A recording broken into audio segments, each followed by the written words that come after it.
Hello everybody, my name is Dratnos with Method, and today I'm going to be ranking all of the ranged classes in Mythic Plus here in patch 8.3. Be sure to check out the other videos in this series on this channel to hear about melee and healers, and be sure to subscribe to catch the tank video coming out in a few days.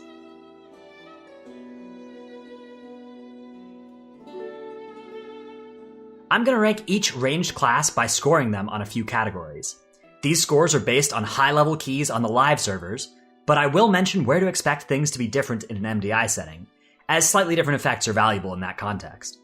Hunter, Druid, and Shaman do also have melee specs, which I'll briefly cover in this video, though I'll be primarily focusing on their more popular ranged alternatives. If you watch the melee video, I'm going to be using the same scoring system as that one, which I'll explain in a moment, but first I just want to prepare you to see mostly lower scores than that video had. This reflects the hostility towards range specs that BFA dungeons have shown. Most groups on the live servers bring 0 or 1 ranged player, and almost every MDI composition consists of 3 melee DPS and 0 ranged. The first category I'm going to rank classes by is damage. In Mythic Plus, this is mostly weighted towards good AoE damage, although single target is also relevant and necessary to get a perfect score in this category. This is the most important trait for a damage dealer in Mythic Plus, so it's weighted out of 10 points rather than 5 like the other categories. Utility is a tough word to define. I'm going to use it to mean things that affect your big picture, strategic options in a dungeon. Things like Warlock Gateway that can change how you pull the dungeon. It also includes buttons that some specs get that handle specific abilities like Dispels, Purges, and Battle Reses. And for these DPS classes, I'm also including any off-healing or group-wide defensive cooldowns in this category. Utility does not include stuff that is mostly used on the fly, in the middle of the fight. I'm instead creating a different category for these abilities called Mob Control. This is AoE effects like Dragon's Breath or Thunderstorm that stop enemies from casting lethal spells on you, or take some pressure off the tank for a moment. It's also single target abilities like Intimidation, and this is the category where interrupts come into play, and specs can gain or lose points based on how good their interrupt is.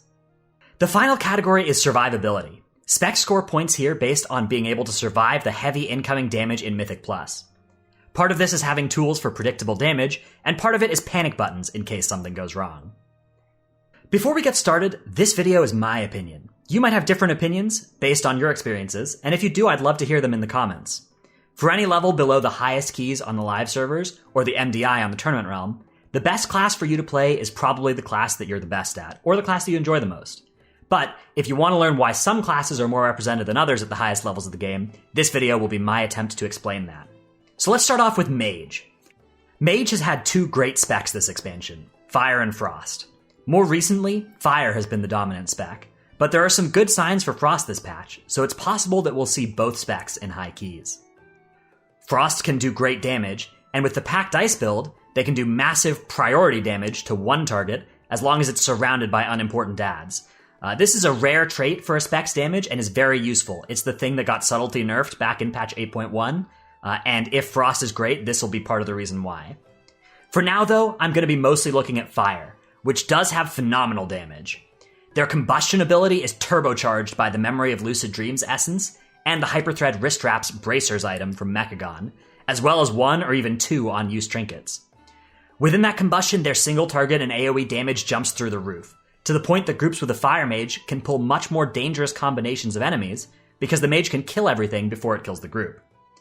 This does require some coordination from the group, so if the group doesn't give the mage good opportunities to combust, or if the keystone level is so low that everything is dying too fast, then the mage won't do good damage. Neither of these drawbacks is going to stop me from giving mage 10 points for damage though.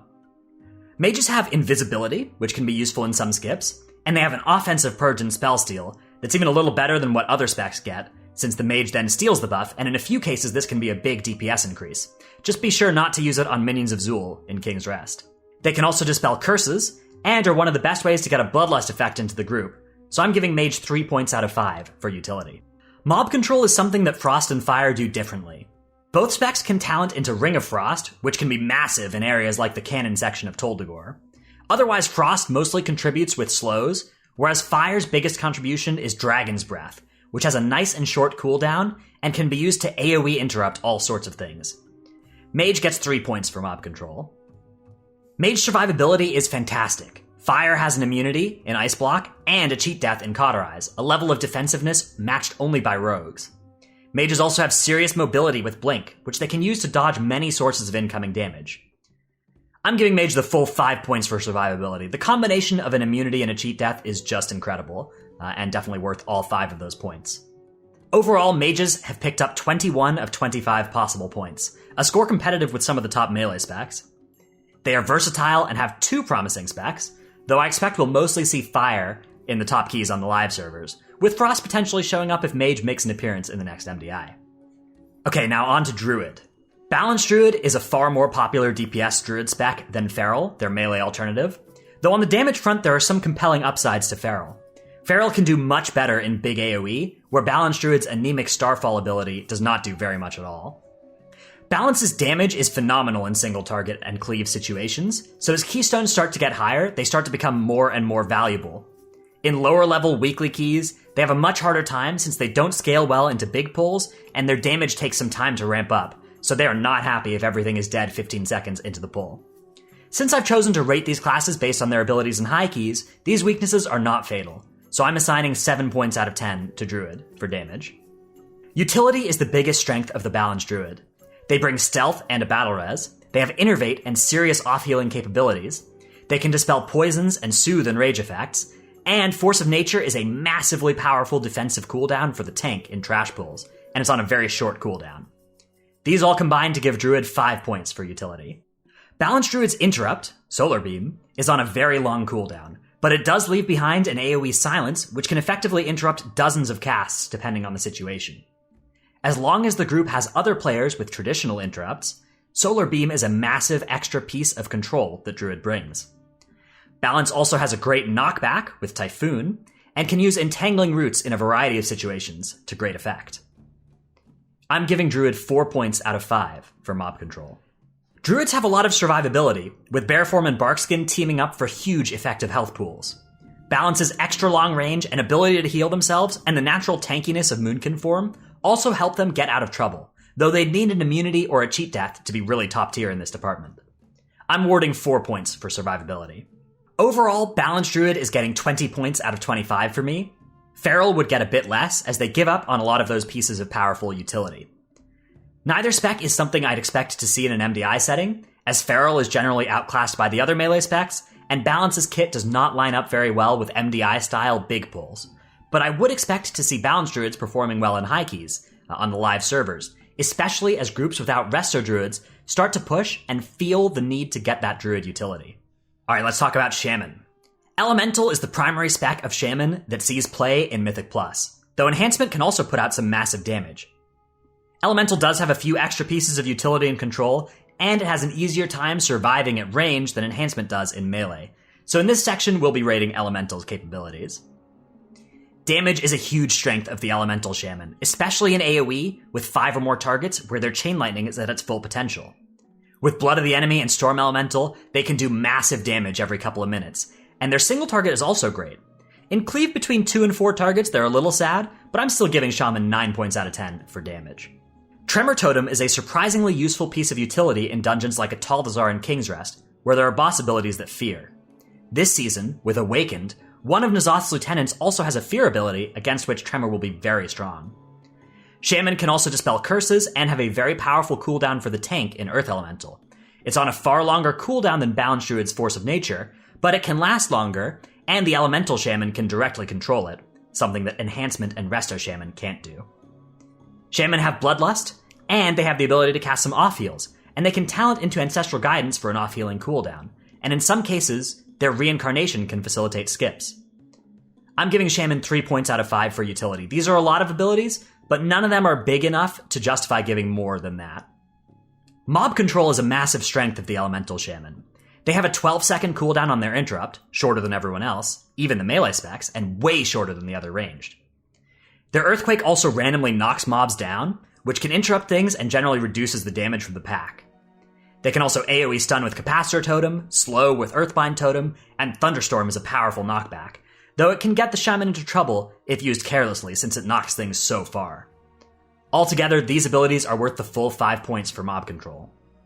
Survivability is more of a challenge for the Shaman. Their defensive, Astral Shift, is powerful and on a fairly short cooldown, but they're fairly squishy against heavy, sustained incoming damage. Reincarnation is sort of like an immunity, but it's on a very long cooldown and generally not something that can be planned around. They can gain an extra shield wall while they have an Earth Elemental out by using its Hardened Skin ability, and they can get tanky in Ghost Wolf form with the Spirit Wolf talent and the Pack Spirit Azerite trait.